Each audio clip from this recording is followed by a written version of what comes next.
ఆషాఢ మాసం సందర్భంగా మన కాసం ఫ్యాషన్స్ కిలో చీరలు కొనండి, అరకిలో చీరలు ఉచితంగా పొందండి. పెద్దపల్లి జిల్లాలో శ్రీపాద ఎల్లంపల్లి ప్రాజెక్టుకు వరద ప్రవాహం కొనసాగుతోంది. ఇన్ఫ్లో భారీగా పెరుగుతూ ఉండటంతో అధికారులు అప్రమత్తమయ్యారు. ప్రాజెక్టు 5 గేట్లను ఎత్తి 13,930 క్యూసెక్కుల నీటిని దిగువకు విడుదల చేస్తున్నారు. ప్రాజెక్టులోకి 37,687 క్యూసెక్కుల ఇన్ఫ్లో నమోదవుతూ ఉండగా మొత్తం అవుట్ఫ్లో 29,665 క్యూసెక్కులుగా ఉంది. ప్రాజెక్టు పూర్తి నీటి నిల్వ సామర్థ్యం 20 టీఎంసీలు కాగా ప్రస్తుతం 19 టీఎంసీల నీరు నిల్వ ఉంది. నీటి మట్టం గరిష్ట స్థాయికి చేరువవుతూ ఉండటంతో అధికారులు పరిస్థితిని ఎప్పటికప్పుడు పర్యవేక్షిస్తున్నారు. దిగువ ప్రాంతాల ప్రజలు అప్రమత్తంగా ఉండాలని సూచనలు జారీ చేస్తున్నారు.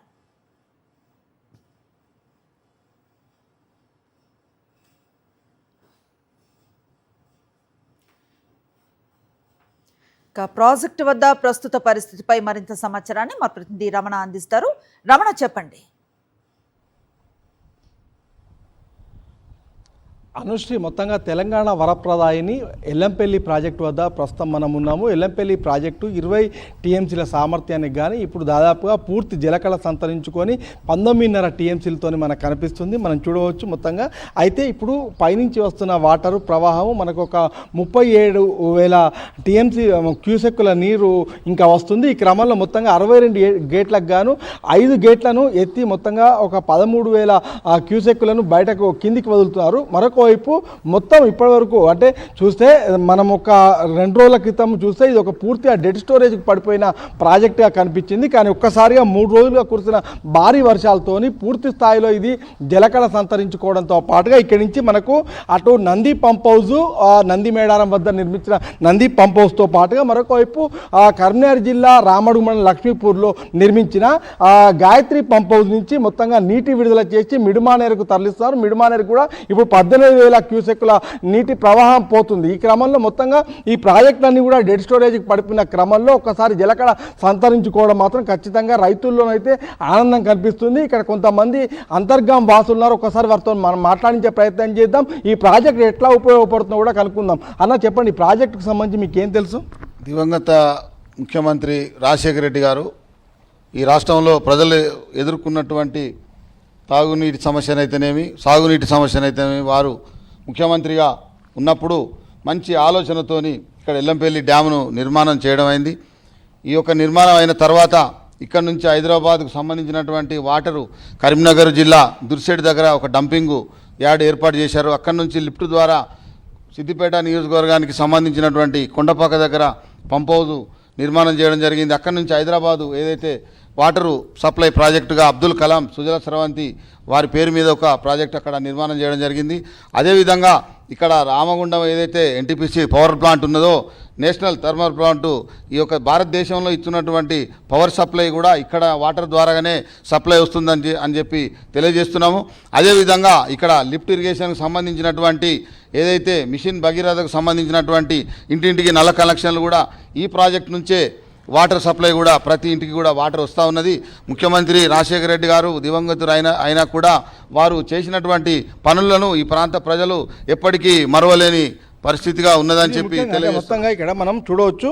ఇక్కడ స్థానికులు చెప్తున్నారు, అంటే ఇది చాలా పెద్ద గుండెకాయ లాంటి ప్రాజెక్టు. అందుకే తెలంగాణ రాష్ట్రంలో మొత్తంగా ఎల్లంపల్లి ప్రాజెక్ట్ నుంచే ఎక్కడికైనా కూడా నీటిని తరలించాల్సిన అవసరం ఉంటుంది, అవకాశం ఉంటుంది. ముఖ్యంగా మిడుమానేరు కావచ్చు, లోయర్ మానేరు డ్యాము, అదేవిధంగా మల్లన్న సాగర్ ఎక్కడికి తరలించాలన్నా ఎల్లంపల్లి అనేది ఒక గుండెకాయ లాంటి ప్రాజెక్టు. ఈ క్రమంలో ఈ జలకళ సంతరించుకోవడంతో రైతులతో పాటుగా స్థానికుల్లో కూడా ఆనందం వ్యక్తం అవుతుంది. Anushree, right, thank you Ramana. Sriram Sagar ప్రాజెక్టులోకి వరద ప్రవాహం కొనసాగుతోంది. శ్రీరామ్ సాగర్ ప్రాజెక్టులోకి 40,380 క్యూసెక్కుల వరద వచ్చి చేరుతోంది. ఎస్ఆర్ఎస్పీ పూర్తి స్థాయి నీటి మట్టం 1,091 అడుగులు కాగా ప్రస్తుతం 1,071 అడుగులుగా ఉంది. శ్రీరామ్ సాగర్ పూర్తి స్థాయి నీటి నిల్వ సామర్థ్యం 80 టీఎంసీలు కాగా ప్రస్తుతం 25 టీఎంసీలుగా ఉంది.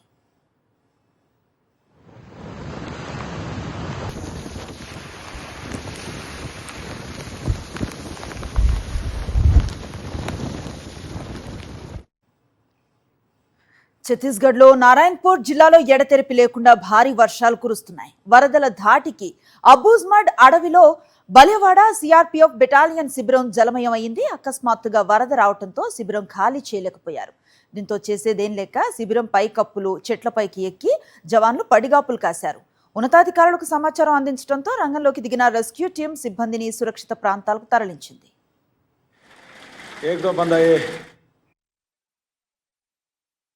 दो बंदा है, एक उधर है, एक घर का ऊपर है, एक बंदा बैठा हुआ है. बड़ा बड़ा पोस्ट का चारों साइड में इतना पानी हो गया जो हमको बाहर जाने का मौका ही नहीं मिला. इतना जल्दी पानी आ गया जो एक दूसरे को पकड़ते पकड़ते पानी भर गया था. हम निकलने का टाइम ही नहीं मिला. अबे पूरा घर वगैरह पूरा डूब गया. हम तो घर का ऊपर बैठ गया, कहीं खड़ा हो गया, कहीं पेड़ का ऊपर चढ़ा हुआ है. ये देखो पेड़ का ऊपर भी बंदा है, एक दो बंदा. ये देखो दो बंदा है, एक उधर है, एक घर. భద్రాద్రి కొత్తగూడెం జిల్లాలో గోదావరి మహోగ్ర రూపం దాల్చింది. భద్రాచలం వద్ద గోదావరి నీటి మట్టం ప్రమాదకర స్థాయికి చేరుకుని ప్రస్తుతం 55 అడుగుల వద్ద ప్రవహిస్తోంది. 53 అడుగులు దాటడంతో అధికారులు 3వ ప్రమాద హెచ్చరికను జారీ చేశారు. ఎగువ ప్రాంతాల నుంచి సుమారు 15 లక్షల క్యూసెక్కుల వరకు నీరు గోదావరిలోకి చేరుతూ ఉండటంతో లోతట్టు ప్రాంతాలు జల దిగ్బంధంలో చిక్కుకున్నాయి. పర్ణశాల పుణ్యక్షేత్రం, సీతమ్మవారి నారచీరల ప్రాంతం, శ్రీరాముడి సింహాసనం, చెక్క బ్రిడ్జ్, పలు దుకాణాలు వరద నీటిలో మునిగిపోయాయి. అలాగే భద్రాచలం నుంచి చర్ల, కోనవరం, సారపాక, బూర్గంపాడు వైపు వెళ్లే ప్రధాన రహదారులపై వరద నీరు చేరటంతో అధికారులు రాకపోకలు నిలిపివేశారు.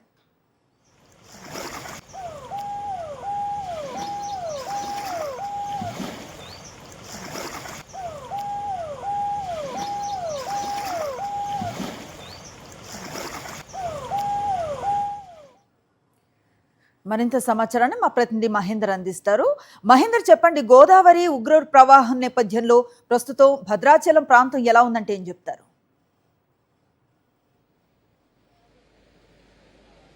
అనుశ్రీ, భద్రాచలం వద్ద గోదావరి ఉధృతి పెరుగుతుంది. ప్రస్తుతం 16 లక్షల క్యూసెక్ల నీరు కూడా గోదావరిలోకి వస్తుంది. దీంతో దిగువకు కూడా 16 లక్షల క్యూసెక్ల నీటిని విడుదల చేస్తున్నారు. ఇరిగేషన్ శాఖ అధికారులు చెప్తున్న సమాచారం ప్రకారం చూస్తే మరో 50,000 నుంచి 1,00,000 వరకు కూడా పెరిగే అవకాశాలు ఉన్నాయని చెప్తున్నారు. అంటే 15 లక్షల క్యూసెక్ల వరకు కూడా వచ్చి ఆ తర్వాత తగ్గుముఖం పడుతుంది అన్నది కూడా ఇరిగేషన్ అధికారులు చెప్తున్నారు. ప్రస్తుతం 55 అడుగుల వద్ద గోదావరి దాటి ప్రవహిస్తుంది. 58 అడుగులకు చేరిన తర్వాత తగ్గుముఖం పడుతుంది అన్నది కూడా అధికారులు చెప్తున్నారు. అయితే ఈ సీజన్లో ఇది మొదటిసారి భారీ ఎత్తున సంబంధించి ఎగువ ప్రాంతాల్లో కురుస్తున్న భారీ వర్షాల నేపథ్యంలో దిగువకు పెద్ద ఎత్తున వరద ఫ్లోటింగ్ వస్తుండటంతో కూడా భద్రాచలం వద్ద గోదావరి ఫ్లోటింగ్ గంటకు పెరుగుతూ వస్తుంది. గత 24 గంటల వ్యవధిలో చూస్తే ఏకంగా 13 అడుగులు సంబంధించి పెరిగిందని చెప్పుకోవాలి. దీంతో గత అనుభవాలను దృష్టిలో పెట్టుకుని అధికారులు కూడా ఎప్పటికప్పుడు అప్రమత్తం చేస్తున్నారు. ప్రధానంగా గోదావరి పరివాహక ప్రాంతంలో మొత్తం హైలైట్ ప్రకటించారు.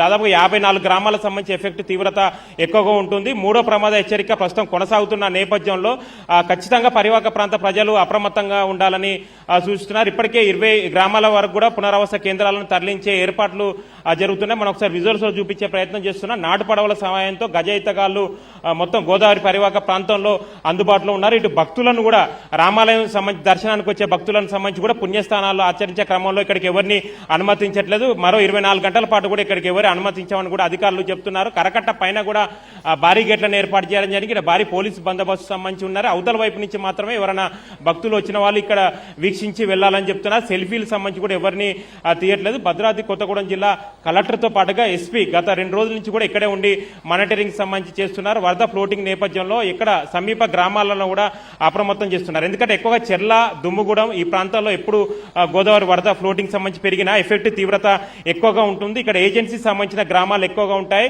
3వ ప్రమాద హెచ్చరిక అయిన తర్వాత ఇక్కడ అన్ని ఈ గ్రామాలు జల దిగ్బంధంలో ఉంటాయి కాబట్టి అవి చాలా కీలకంగా ఉంటుంది. రెస్క్యూ ఆపరేషన్ కూడా చాలా కీలకంగా ఉంటుంది కాబట్టి అధికారులు కూడా అప్రమత్తమై ఆ దిశగా కూడా చర్యలు సంబంధించి చేపడుతున్నారు. నిన్న జరిగిన సిచ్యువేషన్ మనం చూసాం. చెర్ల సంబంధించిన ఏరియాల్లో కూడా దాదాపుగా 60 మంది పైగా కూలీలు కూడా గోదావరి పరివాహకం ప్రాంతంలో అక్కడ ఇసుక ర్యాంపులో వర్క్ చేస్తున్న సందర్భంలో ఫ్లోటింగ్ ఒక్కసారి పెరగడంతో వారంతా అందులో చిక్కుకోవడం జరిగింది. దాదాపుగా 5 గంటల పాటు కూడా రెస్క్యూ ఆపరేషన్ సంబంధించి కొనసాగించి వారిని సురక్షితంగా బయటికి తీసుకొచ్చారు. నిన్న జరిగిన సిచ్యువేషన్ నేపథ్యంలో ఇవాళ మొత్తం అధికార యంత్రాంగం అప్రమత్తమైంది. పరివాహక ప్రాంతం సంబంధించి 3 నియోజకవర్గాల్లో ఎక్కువగా ఎఫెక్ట్ ఉంటుంది. భద్రాచలం, పినపాక నియోజకవర్గం సంబంధించి ఈ నియోజకవర్గాలకు సంబంధించి కూడా ఇప్పటికే ఎమ్మెల్యేలు కూడా లోకల్ ఉండే సిచ్యువేషన్ సంబంధించి ఎప్పటికప్పుడు స్థానిక అధికారులను కూడా అడిగి తెలుసుకునే ప్రయత్నం చేస్తున్నారు. మొత్తానికి భద్రాచలం వద్ద గోదావరి ఉధృతి గంటకు పెరుగుతూ వస్తుంది.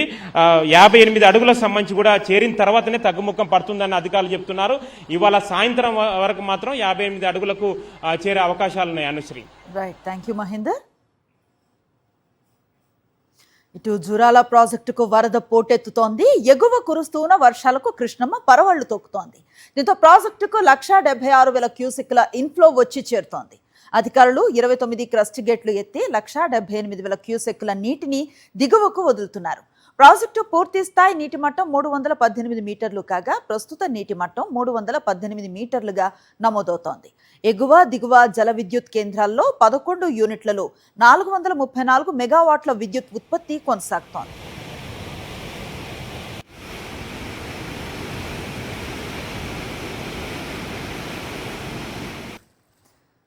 ఇదే అంశానికి సంబంధించిన కంప్లీట్ డీటెయిల్స్ ని మా కరెస్పాండెంట్ విజయభాస్కర్ జూరాల నుంచి అందిస్తారు. విజయభాస్కర్, చెప్పండి.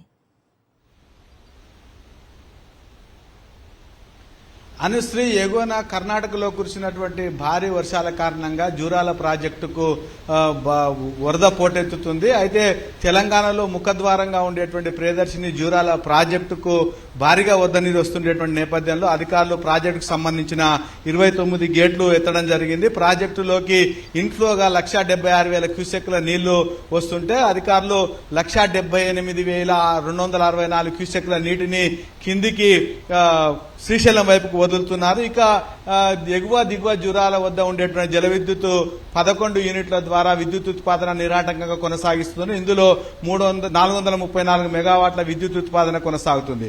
ఇక ప్రాజెక్టు యొక్క నీటి మట్టం 318.516 మీటర్లు ఉంటే ప్రస్తుతం 318.01 మీటర్లుగా ఉంది. ఇక నీటి సామర్థ్యాన్ని చూసినట్టయితే 9.657 టీఎంసీలుంటే ప్రస్తుతం 8.631 టీఎంసీల మేర నీటిని ఉంచి మిగతా నీటి కిందికి వదులుతున్నారు. ఎగువన ఇటు కర్ణాటకలో ఉండేటువంటి కృష్ణా నుంచి నారాయణపూర్, తర్వాత ఆల్మట్టితో పాటు ఇటు భీమా నది నుంచి కూడా వరద నీరు వస్తుండేటువంటి క్రమంలో మాత్రము వచ్చినటువంటి నీటిని అంచనా వేసుకుంటేటువంటి అధికారులు ఎప్పటికప్పుడు గేట్లను సవరిస్తూ పెంచుతున్నారు. మరికొంత వరద పెరిగేటువంటి అవకాశం ఉండేటువంటి నేపథ్యంలో మరికొన్ని గేట్లు ఎత్తేటువంటి అవకాశం ఉందనేటువంటి విధంగా చెప్తున్నారు.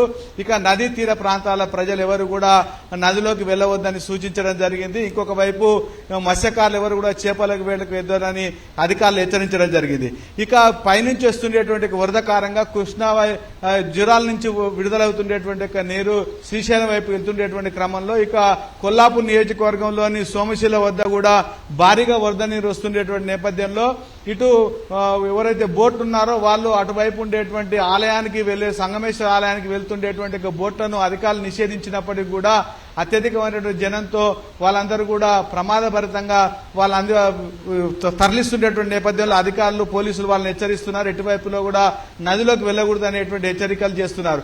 మనం చూస్తున్నాము గేట్ల నుంచి వస్తుండేటువంటి యొక్క కృష్ణమ్మ పరవళ్లను అక్కడ ఉంచేటువంటి తుంపెర్లతో పరవశించేటువంటి పరిస్థితి, ప్రవహిస్తుండేటువంటి నీటిని చూసినటువంటి రైతులంతా కూడా ఆనందం వ్యక్తం చేసేటువంటి పరిస్థితి ఉంది. జూరాల ఎడమ కుడి కాలువల నుంచి కూడా ఆయకట్టుకు నీళ్లు వదిలినటువంటి పరిస్థితి ఉంది. ఇంకొక వైపు జూరాల ఆధారంగా నిర్మించినటువంటి సాగునీటి ప్రాజెక్టులు ఏవైతే ఉన్నాయో ఎత్తిపోతల పథకాలు నెట్టెంపాటు, భీమాస్, తర్వాత సంగంబండ వీటికి సంబంధించినటువంటి వాటి కూడా కోయిల్ సాగర్ నుంచి కూడా నీటిని విడుదల చేస్తుండేటువంటి అధికారులు వచ్చేటువంటి నీటి యొక్క అనుగుణంగా మాత్రం ప్రాజెక్టు యొక్క గేట్లను ఎత్తేటుండే అవకాశం ఉందని చెప్తున్నారు. Thank you Vijayabhaskar.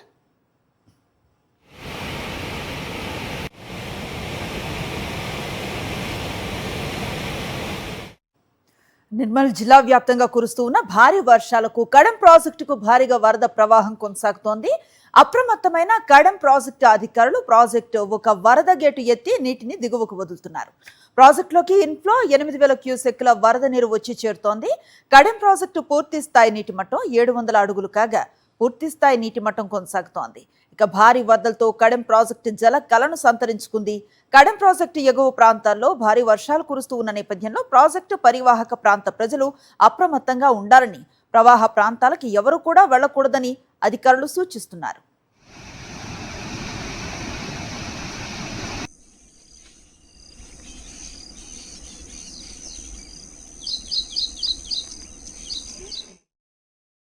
మరిన్ని అప్డేట్స్ కోసం ఛానల్ ను సబ్స్క్రైబ్ చేయండి. నోటిఫికేషన్స్ కోసం బెల్ ఐకాన్ పై క్లిక్ చేయండి.